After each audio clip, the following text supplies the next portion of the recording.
எனக்கு ராஜேஷ் மேலே ஒரு தனி பிரியம். அதிகமாக கோவப்பட மாட்டார், ரொம்ப சாதாரணமான மனிதர். தனிமையாக இருந்தாலும் இனிமையாக வாழ்ந்தவர். இப்போ இந்த விஷயங்கள் அவர் இருந்திருந்தால் நான் இதை முடிச்ச பிற்பாடு அவர்கிட்ட கண்டிப்பாக அவர் கூட கலந்துக்குவேன். ராஜேஷ் வந்து ஒரு நல்ல குணச்சித்திர நடிகர். அவருடைய காதலின்னு சொன்னால் புத்தகம். நிறைய விஷயங்கள் தெரிஞ்சவங்கன்னு சொன்னாங்கன்னா அண்ணன் சிவகுமார் அவர்களுக்கு தெரியும். நிறைய விஷயங்கள் சினிமா பற்றி தெரியும். அதுக்கு அடுத்தது பார்த்திங்கன்னா எல்லார்த்த பற்றியும் கூட கலெக்ட் பண்ணுறவருடைய கெப்பாசிட்டி ராஜேஷ் சார் இருக்கு. ஏன்னா சினிமா துறையில் இப்படி ஒரு நண்பரை, எழுத்தாளரை, படிப்பாளியை, அறிவாளியை சினிமாவில் இழந்தது சினிமா வளத்துக்கு ஒரு பெரிய இழப்பு தான்.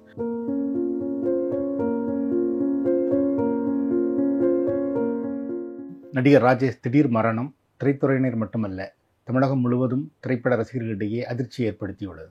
நடிகர் ராஜேஷின் நெருங்கிய நண்பரும் எழுத்தாளரும் கதாசிரியருமான பாஸ்கரதாசன் ராஜேஷ் பற்றிய நினைவுகளை நம்முடன் பகிர்ந்து கொள்ள இருக்கிறார்.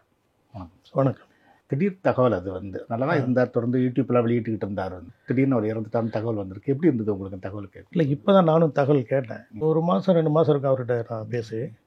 ஆனால் இப்போ நான் தகவல் கேட்டது தான் ரொம்ப அதிர்ச்சியாக இருக்குது.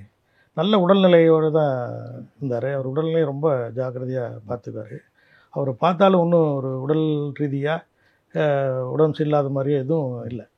ரொம்ப நல்லா இருந்தார். இடையிடையே நம்ம இப்போ ஃபங்க்ஷனில் மற்ற இடத்துல பார்த்தா ரொம்ப என் கூட ரொம்ப அன்பாக பழகுவார், பேசுவார்.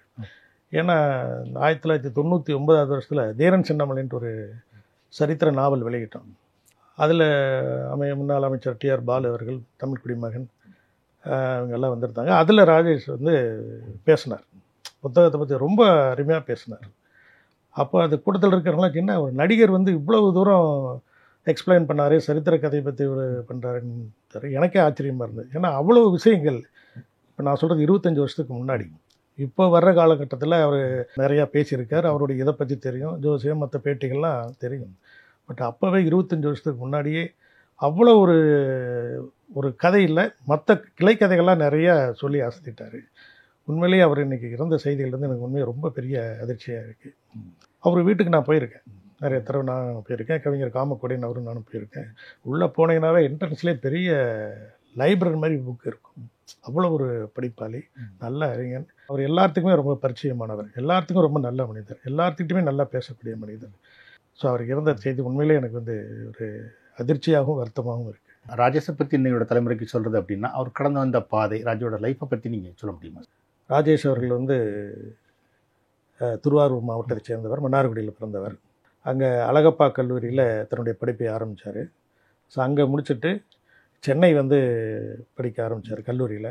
ஸோ கல்லூரி படிப்பை பாதியிலேயே நிறுத்திட்டு புரசவாகத்தில் ஒரு ஸ்கூலில் உயர்நிலைப் பள்ளியில் ஆசிரியராக சேர்ந்தார்.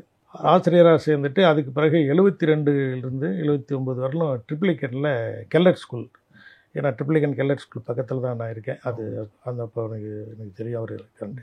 ஸோ 72லேருந்து 79 வரலும் அங்கே ஒரு ஆசிரியராக பணியாற்றினார்.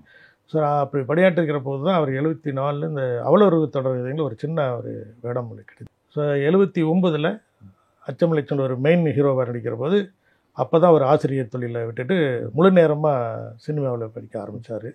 திருமணம் 1983. ஜோன் சில்வியான்னு சொல்லிட்டு அவருடைய மனைவி, அவங்களுக்கு கிறிஸ்டியன், இவரும் கிறிஸ்டியன் தான். அவருடைய வாழ்க்கை நல்ல சுமூத்தாக தான் போயிட்டு இருந்தது. அது போய் 2012 அவங்க காலமாயிட்டாங்க. அதிலிருந்து அவருடைய தனிப்பட்ட வாழ்க்கையில் ராஜேஷ் அவர்களுக்கு திவ்யாங்கிற ஒரு பெண்ணும் தீபக்ங்கிற ஒரு பையனும் இருக்காங்க.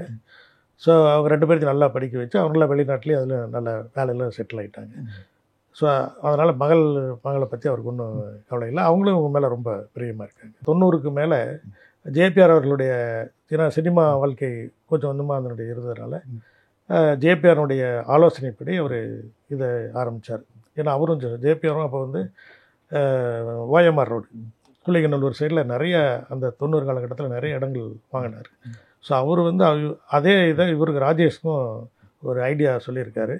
அந்த ஐடியாவில் தான் அவர் ரியல் எஸ்டேட் பண்ண ஆரம்பித்தார். ஸோ அதில் நல்ல ஒரு வருமானம், சினிமாவுக்கு அப்புறம் அதில் ஒரு நல்ல வருமானத்தை ஈட்டினார்னு சொல்லலாம். அதில் பத்திரிகைலாம் இப்போ வெளியே வந்தது, ராஜேஷ் ஃப்ளாட் போட்டிருக்காரு அப்படின்னு சொல்லிட்டு அதெல்லாம் வந்தது. சினிமா துறையை விட்டுட்டு அதில் நிறையா தொழில் ஆரம்பித்து அதில் நல்லா ஸ்டாண்ட் பண்ணிட்டார். ஸோ அதில் தான் அந்த வீடு ராமாவரத்துக்கு பின்னாடி, எம்ஜிஆர் தோட்டத்துக்கு பின்னாடி இருக்கிற வீடை அப்போ தான் அந்த வீடு வாங்கினார். 72 சின்ன படம் ஆரம்பித்து 71 பெரிய கதை ஆரம்பித்து கிட்டத்தட்ட ஒரு 90 படங்களுக்கு மேலே நடிச்சிருக்கு. கிட்டத்தட்ட 100 ரீச் பண்ணியிருக்கலாம். இப்போ இந்த சின்ன சின்ன படங்கள்லாம் வந்திருந்தால் 100 அடைஞ்சிருக்கும். ஸோ எல்லாமே சொல்லக்கூடிய படங்கள், எல்லாமே அவருடைய கேரக்டருக்கு தகுந்த மாதிரி அமைஞ்ச படம். அச்சமில்லை அருமையான படங்கள். இப்போ இதுவரை நடித்த பிற்பாடு அவர் ஒரு பங்களா இருந்து கட்டார் சினிமா படப்பிடிப்புக்காக. அவர் தான் முதல்ல ஆரம்பித்ததாக சொல்கிறாங்க.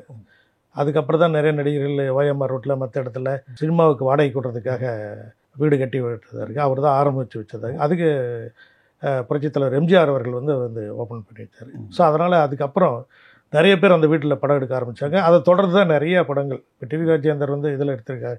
ஒரு சைடு பெரிய தோட்டம் இதில் இருக்குது. ஸோ அதுக்கப்புறம் நிறைய நடிகர்கள் வீடு வாடகை கொடுறது அதுக்கப்புறம் ஆரம்பித்த கதை இதுதான் இருக்கு. தெரியாத ரியல் எஸ்டேட் பண்ணிக்கிட்டு இருந்தார், ஜோதிடம்லாம் பண்ணிகிட்டு இருந்தார். போகிறபோது சினிமா துறை பற்றி அதிகமாக பேசியிருக்காரு. மற்றபடி அவர் தனியாக இருக்கார். தனியாக இருந்தாலும் அவருடைய வாழ்க்கை ரொம்ப சீராக ஒரு குழப்பமில்லாத ஒரு வாழ்க்கையாக வளர்த்துட்டு இருந்தார். அது எனக்கு நல்லா தெரியும். நான் வீட்டுக்கு அடிக்கடி போயிருக்கேன். ஸோ என் கூட நல்லா பழகி இருக்கார். ஆனால் இவ்வளவு சமாச்சாரங்கள், அதாவது திரைத்துறையை விட்டு விலகி இருந்தாலும், அதிகமாக திரைத்துறை இல்லைனாலும் திரைத்துறையோட ரொம்ப கான்டாக்டாக இருந்தார். எல்லாத்தையும் சந்தித்தார், எல்லாத்தையும் பேசிகிட்டு இருந்தார். ஸோ அந்த வகையில் அவர் உண்மையிலே ஒரு பாராட்டக்கூடிய மனிதர். உங்களோட முதல் சந்திப்பை நீங்கள் சொல்லுங்க, எப்போ பார்த்தீங்க? அதுக்கப்புறம் முதல் சந்திப்பு 1999 எனக்கு ராஜேஷ் மேலே ஒரு தனி பிரியம். அவருடைய நடிப்பு இதெல்லாம் பார்த்திங்கன்னா ஆர்ப்பாட்டம் இல்லாமல் அமைதியான அவருடைய பேச வரும்போது இருக்கும். ஸோ அதுக்காகவே அவருடைய நூல் வெளியீட்டு விழாவுக்கு அவரை போய் கூப்பிட்ட உடனே அவர் எனக்கு அப்போ தெரியும், கொஞ்சம் கொஞ்சம் அவர் புத்தகத்தை படிப்பார், விமர்சனம் பண்ணுவாங்கிறது தெரியும். ஆனால் அப்போ 99 அவர் நேரில் சந்தித்த உடனே ரொம்ப, அதாவது முன்ன பின்ன தெரியாதவங்கள ரொம்ப பழக்கமாக எனக்கு கூட பழகினார். ஸோ அந்த நட்பு 2 பேர்த்துக்குமே ஒரு நல்ல புரிதல் இருந்தது. எங்கே கண்டாலும் ரொம்ப பேசக்கூடியவர். ஒரு தடவை நான் விழுப்புரம் போயிட்டு இந்த திண்டிவனம் பிரிவில் ஒரு ஹோட்டல் இருக்கும். திண்டிவனம் பிரிவிலேருந்து திருவண்ணாமலை போகிற பிரிவில் அங்கே ஒரு பெரிய ஹோட்டல் இருக்குது. அங்கே சாப்பிட்டுட்டு இருந்தோம். திடீர்னு யாரோ ஒருத்தர் பின்னாடி பிடிச்சி உழுக்கினாங்க. திடீர்னு பார்த்தா ஒரு ராஜேஷ் இருந்தார். என்னங்க ஹோட்டல் சரியாக சப்ளை பண்ணுறாங்களா இல்லையா அப்படின்னு கேட்டார். ஸோ அவ்வளோ ஒரு நெருக்கமான, எனக்கு பிடித்தமான ஒரு நண்பர். பொதுவாக என்ன அடிக்கடி பார்த்துக்கிறது உண்டா? என்ன மாதிரி பேசிக்குவீங்க? இப்போ இதை பற்றி சினிமாவை பற்றி, பொதுவாக நம்முடைய கலாச்சாரத்தை பற்றி நிறைய பேசுவார். அதிகமாக கோப்பட மாட்டார். ரொம்ப சாதாரணமான மனிதர். எங்கே யார்கிட்ட போனாலும் நல்லா நிறைய விஷயங்கள் சொல்லுவார். உங்களை பார்த்தோன்னே ஒரு ஜோதிடம், ஒரு கணிப்பு சொல்லுவார். நீங்கள் அங்கே போனீங்கன்னா உங்களுக்கு ஒரு எனர்ஜி இருக்கும். என்னடா இவர்கிட்ட இது மாதிரி சொல்கிறாரு, அது நெகட்டிவாகவே பேச மாட்டார், பாசிட்டிவாக பேசக்கூடியவர், எல்லாத்துலேயும் நல்லா பழகக்கூடியவர். ஸோ மற்றவங்களை கம்பேர் பண்ணும்போது அவர் ஒரு தனிப்பட்ட ஒரு மனிதன் சொல்லலாம். மற்ற சினிமாக்காரன் பிறகும்போது சில பேர் அதிகபட்சமாக சொல்லுவாங்க, சில பேர் எதாவது சொல்லுவாங்க, சில பேர் மற்றவங்களை பற்றி இதெல்லாம் சொல்லுவாங்க. பட் இவர்கிட்ட அந்த மாதிரி எதுவும் இல்லை. நான் பார்த்தவரையில் ரொம்ப அமைதியாக சரி ஒரு பாசிட்டிவாகவே பேசுவார். அப்புறம் யாரை பற்றியும் எதுவும் சொல்ல மாட்டார். இல்லை வேண்டாமே, அது வேண்டாமே அப்படின்னு சொல்லிட்டுறாரு. அதனால் அவர்கிட்ட போய் இன்னொரு நடிகரை பற்றியோ நடிகை பற்றி என்னங்க அப்படி இப்படின்ட்டுல கேட்குறது இல்லை. அப்படியே கேட்டாலும் இல்லை அதை பற்றி வேண்டாமே அப்படின்ட்டு ஒரு பாசிட்டிவாக அவங்கள பற்றி சொல்லுவார். தவிர யாரை பற்றி அவர் குறை சொன்னதாக எனக்கு தெரியல. தமிழ் சினிமாவில் ராஜேஷோட பங்களிப்பை பற்றி என்ன நினைக்கிறேன்? ராஜேஷ் ஒரு நல்ல குணச்சித்திர நடிகர். உங்களுக்கு ஆக்ஷன் ஹீரோ அப்படின்லாம் சொல்ல முடியாது. அச்சம் இதுலாம் இப்போ படத்துல எல்லாம், பாலச்சந்தர் படத்துல எல்லாம் ரொம்ப அமைதியாக பண்ணியிருந்தார். அண்ணன் சிவகுமார் கூட ஒரு படம் பண்ணியிருந்தார், அண்ணன் தம்பியா.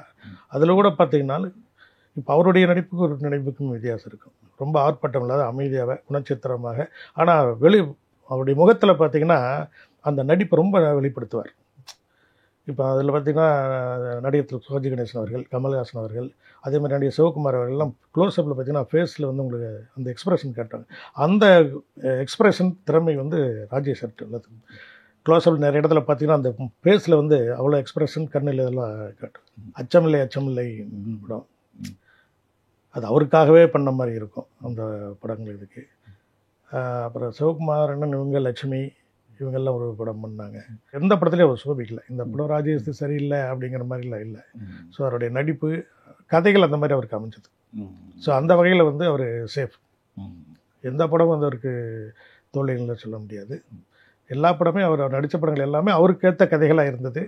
அவருடைய கேரக்டருக்கு அவருடைய பாடி லாங்குவேஜுக்கு இருந்தது. ஸோ அதனால் எல்லா படத்துலையும் அவர் சோபிச்சார்னு தான் சொல்லலாம். தமிழ் சினிமா நடிகரில் ஒரு தனித்துவம் வாய்ந்தவர், சிறந்த நடிகர், எந்த சர்ச்சைக்கும் போகாதவர், நல்ல படிப்பாளி, நல்ல அறிவாளி, பல பேருக்கு நல்ல கருத்துக்களை சொல்லியிருக்காரு. யாருக்கிட்டேயும் வந்து ஒரு எதிர்ப்பதமாக பேசலை. அதாவது தனி சினிமா உலகத்தில் அவருக்குன்னு ஒரு தனி இடம் இருக்குது. நல்ல கேரக்டர், எந்த பழக்கமும் இல்லாதவர், ஒரு நல்ல கேரக்டர், தனிமையாக இருந்தாலும் இனிமையாக வாழ்ந்தவர். ஸோ அந்த வகையில் வந்து சினிமாவில் வந்து கண்டிப்பாக அவர் வந்து நினைவு ஊட்டுறதல் பாராட்டுக்குரிய விஷயம். அது மாதிரி வர்ற ஜென்ரேஷன்ஸ் அவங்கக்கிட்ட வந்து ராஜேஷ் பற்றி சொல்கிறது அப்படின்னா அவரை பற்றி என்ன சொல்லலாம்? அவருடைய அமைதியான நடிப்பு, நல்ல கேரக்டரு, பண்பாடு, படிப்பாளி. அவர் எப்படி நல்லா தன்னுடைய வாழ்க்கையை வந்து வரைமுறைச்சிக்கிட்டார். அவர் மனைவி இறந்ததுக்கு பிறகு கூட அவருடைய வாழ்க்கையை ஒரு நல்ல ஒரு பாசிட்டிவ் திங்ஸ் நோக்கி தன்னுடைய இதை மாற்றிக்கிட்டார். எந்த வகையிலையும் வந்து அவர் தன்னை வந்து கவலைப்பட்டோ அல்லது இது பண்ணல. ஸோ நம்ம கூட அவர்கிட்ட வந்து பழகிறதில்ல, இது இல்லை. இவ்வளவு கரெக்டாக அவர் கேரக்டராக இருக்கிறான்னு சொன்னால் நம்ம அதை ஃபாலோ பண்ணாமல் போதும். ஸோ அந்த வகையில் வர இளைஞர்கள் வந்து ராஜேஷ் படங்கள் பெருசாக எதுவும் வரலன்னாலும் அவருடைய குணாதிசயங்கள், அவருடைய கேரக்டரு, அவருடைய வாழ்க்கை முறை தெரிஞ்சுக்கிட்டாவே போதும். மனைவி இறந்த பிற்பாடு கண்டிப்பாக ஏதோ ஒரு நோக்கில் டைவர்ஷன் இருக்கலாம். இப்போல்லாம் பார்த்தீங்கன்னா நிறைய பேர் அடுத்தது கல்யாணம், திருமணம், அது இப்படின்னு போயிடுறாங்க. அதெல்லாம் இல்லாமல் அவருடைய காதலின்னு சொன்னால் புத்தகம். அவர் ஃப்ரீயாக இருந்தார்னா அவர் காட்டினார் புத்தகம் ஒரு பெரிய லைப்ரரியே இருக்குது. ஏன்னா அவ்வளோ புக்கு எப்படி அவ்வளோ தூரம் படித்தாருன்னு தெரியல. ஏன்னா அவ்வளோ புக்கை படித்ததுனால தான் அவர் வந்து அவர் ஒரு நல்ல ஒரு அறிவாளியாக இருந்திருக்காரு. யார் என்ன பதில் கேட்டாலும் சொல்லக்கூடிய அளவுக்கு அறிவுள்ள மனிதராக நல்ல ஞானஸ்தனாக இருந்தார். ஸோ நீங்களும் ஒரு எழுத்தாளராக இருக்கிறதுனால அவர் லைப்ரரி நிச்சயமாக பார்த்துருப்பீங்க. வந்து என்ன மாதிரி சப்ஜெக்ட் புஸ்தகங்கள் அவர்கிட்ட இருந்தது? இல்லை, எல்லா சப்ஜெக்ட்டுமே படிப்பாருங்க. பழைய காலத்து இதெல்லாம் படிப்பார். எந்த சொல்கிறார், திடீர்னு பார்த்தா சினிமா நடிகர்களை பற்றி பார்த்தீங்கன்னா எம்ஜிஆரை பற்றி சொல்லுவார், கலைஞரை பற்றி சொல்லுவார், மற்ற நடிகர்கள் சிவகுமார் பற்றி சொல்லுவார். ஸோ இந்த மாதிரி எல்லா நடிகர்களை பற்றியும் அவருடைய நல்ல விஷயங்கள் எத்தனையும் அவருக்கு ஃபிங்கர் டிப்பில் வச்சுருப்பார். நீங்கள் எந்த பேட்டி எடுத்திங்கனாலும் யாரை பற்றி கேட்டிங்கனாலும் சொல்லுவார். கடந்த காலத்தை பற்றி, எந்த நூற்றாண்டில் என்ன நடந்தது, அதெல்லாம் அவர் படிச்சிருக்காரு. ஸோ அதனால் வந்து நீங்கள் எதை கேட்டிங்கனாலும் அவர் சொல்லக்கூடிய திறமையை அவர்கிட்ட விட்டு. ஸோ பொதுவாக எல்லா நடிகர்களும் படம் உண்டு, வேலை உண்டு அப்படின்ட்டு தான் போயிருக்காங்க. அவர் எக்ஸ்ட்ரா ஆக்டிவிட்டீஸ் எதுவும் இருக்குதுன்னு சொல்ல முடியாது. பட் இவருக்கு வந்து அவருடைய இயற்கையான சுபாவமே அவருடைய படிப்பு, எழுத்து படிப்பு. கடைசி காலங்கள் வரைக்கும் வாசித்துக்கிட்டு இருந்தாரா? எழுதிட்டு இல்லை, வாசித்துக்கிட்டு எழுதிட்டு தான் இருந்தார். அதை அவர் விடுறதே இல்லை. ஏன்னா அவருக்கு பொழுதுபோக்கு, நண்பன் எல்லாமே அவருக்கு புத்தகம் வாசிப்பது தான். புத்தகம் வாசிப்பது, நேசிப்பது, அல்லது மற்றவங்களை பேட்டி என்பது, மற்றவங்களோட உரையாடுவது. அவர் அந்த விஷயத்தில் சோர்ந்து போகலை. தன்னுடைய வாழ்க்கை முறையை வந்து இந்த கலைப்பயணத்தோடு தொடர்ந்துகிட்டே இருந்தார். இடையிடையே ஒரு படங்கள் அப்படியே வந்த படங்களை நடிச்சிக்கிட்டு இருந்தார். ஸோ சினிமாவை பொறுத்தவரையிலும் நிறைய விஷயங்கள் தெரிஞ்சதுன்னு சொன்னாங்கன்னா அண்ணன் சிவகுமார் அவங்களுக்கு தெரியும். நிறைய விஷயங்கள் சினிமாவை பற்றி தெரியும். அதுக்கு அடுத்தது பார்த்திங்கன்னா எல்லார்த்த பற்றியும் கூட கலெக்ட் பண்ணுறவுடைய கெப்பாசிட்டி ராஜேஷ் சார்கிட்ட இருந்தது. எல்லா நடிகர்களை பற்றியும் அந்த காலத்து சினிமா ஆரம்பித்த காலத்திலிருந்து, பேசும் படம் ஆரம்பித்த காலத்திலிருந்து அவர் பேசும் படம் எப்படி வந்து, அதுக்கப்புறம் ஆர்டிஸ்ட் எப்படி இருந்தாங்க, அதுக்கப்புறம் சினிமாத்துறை எப்படி வளர்ந்தது, இது எல்லாமே எழுதியிருந்தார். அவருக்கும் அந்த விஷயங்கள்லாம் தெரியும், படிச்சிருந்தார். கடைசியாக எப்போ பார்த்தீங்க சார்? கடைசியாக பார்த்து ஒரு 3-4 மாதம் இருக்குங்க.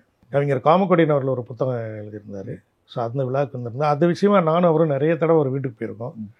நிறைய விஷயங்கள் பேசியிருக்காரு. இங்கே தனியாக வேலை, இங்கே சென்னைக்கு வரும்போது அதை பற்றி பேசுகிறதுக்கு கூப்பிடாரு, பேசியிருக்கோம். வீடு இங்கே ராமாபுரம் எம்ஜிஆர் தோட்டத்துக்கு பின்னாடி உள்ளே போனால் அவர் ரியல் எஸ்டேட் பண்ணுற போது வாங்கின வீடு இது. வீடு நல்லா அவருக்கு ஏற்றபடி நல்லா வசதியாக. உள்ளே போன உடனே பார்த்தீங்கன்னா ஹால் தான் இருக்கும். ஆனால் உள்ளே போன உடனே லைப்ரரி, அங்கே தான் உட்காந்து பேசுவார். அவ்வளோ புத்தகங்களோடு இருந்ததுனால தான் அவர் தனிமையை வந்து அவர் சரியாக பயன்படுத்திட்டார்னு சொல்லணும். எந்த கதைகள் சொன்னாலும் அவர் வந்து அதில் ஆராய்ந்து விஷயங்கள் சொல்லக்கூடியவர். இப்போ நான் பகிர்ந்துக்கலாம்னு நினச்சிருந்தேன். இப்போ செம்பியன் மாதேவின்ற ஒரு சரித்திர கதை எழுதிட்டுருக்கேன். ஸோ அதை பற்றி நம்ம பேசியிருக்கலாம். ஏன்னா புத்தகத்தை முடிச்சுட்டு அவருக்கு ஒரு காப்பி கொடுத்து அவருடைய ஆலோசனை கேட்கலான்னு. ஸோ அதை பற்றி சொல்லியிருந்தால் அவர் நிறைய விஷயங்கள் சொல்லுவார். ஏன்னா அவர் சொல்லக்கூடியவர், அதனால் அவர்கிட்ட நம்ம பேசக்கூடிய ஒரு வாய்ப்பு இருக்கும். கண்டிப்பாக அந்த மாதிரி விஷயம் சொன்னால் ரொம்ப இதாக இருப்பார். எங்கள் புத்தல் ஆசிரியர்னு தான் சொல்லுவார். இப்போ இந்த விஷயங்கள் அவர் இருந்திருந்தால் நான் இதை முடித்த பிற்பாடு அவர்கிட்ட கண்டிப்பாக அவர் கூட கலந்துக்குவேன். இதுக்கு முன்னாடி இருக்கிற புத்தகங்கள் எழுதும்போதெல்லாம் அவர்கிட்ட திறன் சென்மொழிக்கு அப்புறம் அவர்கிட்ட கூட கலந்துக்கிட்டேன். எந்த புத்தகம் எழுதினாலும் அவர் கூட கலந்துக்குவேன். ஏன்னா சினிமா துறையில் இப்படி ஒரு நண்பரை, எழுத்தாளரை, படிப்பாளியை, அறிவாளியை சினிமா இளம் இழந்தது சினிமா வளத்துக்கு ஒரு பெரிய இழப்பு தான். தனிப்பட்ட முறையில் திடீர்னு சொன்னது இப்போ எனக்கு மிகப்பெரிய ஒரு வருத்தத்தையும் சோகத்தையும் தரும்.